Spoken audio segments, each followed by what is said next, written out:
this piece is really around the basics of growing vegetables. And you sort of split summer vegetables into two groups. Those that fruit and those that are basically leafy greens. So there are two different mixes for this if you're buying them in bags. Obviously a leafy veg mix and a fruiting veg mix. Now, you might be growing in raised planters on a balcony. So this is sort of a conversation around small space veggie growing. And you'll see these sort of planters are great, raised beds, they drain, they do everything you want, nice height to work at. But sometimes you don't have the space, or alternatively, you don't have the sun, so you want to be able to move your pots closer to the sun. Now I've chosen large black pots. Black's an ugly colour, I get that. However, the advantage is the black actually absorbs the heat. And one of the things that slows your veggies down from growing is actually cold temperature in the soil.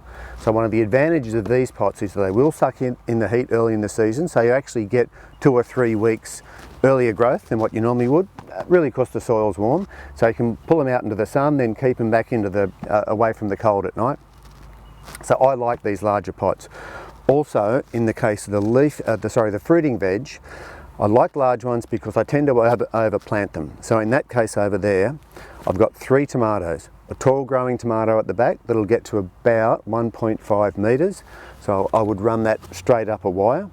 And then I've got 2 of the Pastio varieties, and there's a bunch of different sort of smaller variety tomatoes. So they're the cherry tomatoes. You'll see I've got those planted sort of halfway in the pot.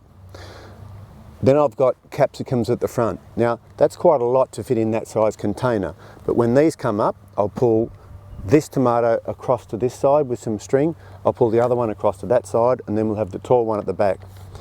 Also in the middle, I've planted oregano.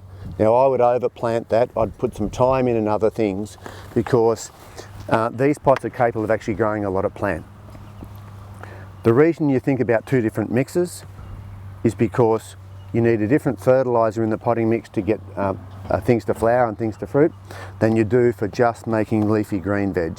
So the idea is that you don't have some of the nutrition in here that you have in there because you're just trying to drive leaf. And like with the fruiting veg pot, I've also overplanted this one. Now I've got 5 lettuce and 5 rocket, and I can fit a few more in there. Because the idea with these is you just keep on picking leaves, so you can actually plant them quite close, but then just pick the leaves as you need them. The last thing I will do, I've only just planted these, I'll give them a good liquid feed, a good drenching, and then I'll go over the top with sugar cane. Not too thick with the sugar cane because you don't want the water too close to the plant, but just enough to keep some moisture in.